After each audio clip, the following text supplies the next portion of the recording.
Mga guys, nandito ako sa Dipolog, Zamboanga del Norte.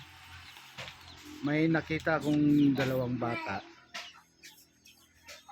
Kaya sila Pilipina pero mestiza. Kung sino man nakapansin sa dalawa nito, pwedeng maging artistahin yung dalawa na yun eh. Mga guys, tingnan mo mga itsura at akong mga ilong. Yan. Paano yung taon? Meron. Yeah, ayan. Ito bang. Yan mga guys. May bawi day, ikaw lang mga po. Mga guys, pagmasdan yung mabuti itong dalawa na ito. Magpinsan yan mga guys. Yan. Ayoko na. Okay. Pagmasdan yung mga ilong mga dalawa mga guys. Di ba? Maganda. Cute. Akala mo sa ibang bansa to, dito lang to sa Dipolog, sa Zamboanga del Norte lang to. Itong dalawa na ito. Napapansin ko to ilang araw na, pero mistisa talaga itong dalawang bata na to.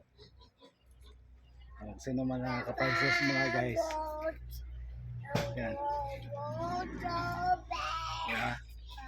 Simple lang mga bata mga guys, pero nakita mo yung mga ilong nila at saka yung pang nila. Gulat na gulat ako sa mga guys. No, baby. Halika na.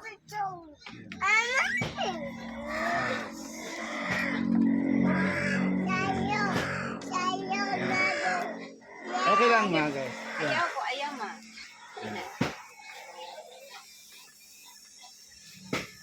Yan mga guys. Nandito kami sa may tabi ng river. Yan mga guys.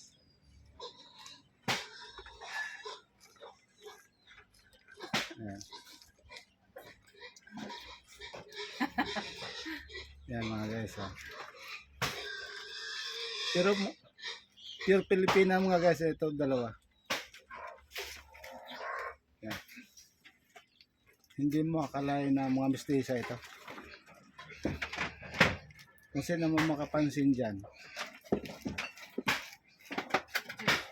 Kung sa akin to, pasok na pasok to sa mga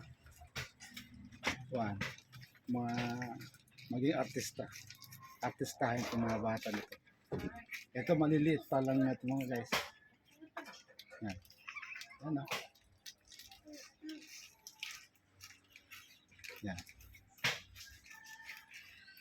Base sa aking pag-interview mga guys, hindi ko lubos akalain na sila o akala ko mga mestizo. Hindi. Pure Filipino mga guys ito. Yan, mga guys. Tingnan mo mga guys, yung hugis ng mga ilong nila. Yan. Diba? Oh. Diba? Oh. Ilan taon ko na ni? 11. Isa? 4. Isa? 2 years old. Ano mga guys? Oh. Kaya hanga-hanga ko sa mga dalawa itong mga guys. Oh. Diba? Sa probinsya, bira ka lang makakita itong mga guys, mga bata na ganito. Kaya ako, humanga ako doon sa tatlo nito. Yan.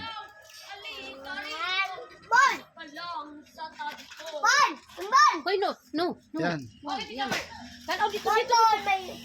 Yes, yan mga guys. Yan. Yan mga guys. Yan. Magpinsan yung tatlo mga guys. Yan. Okay. Yan mga guys, itong mga ilang mga guys. Da. Yes. Mga guys.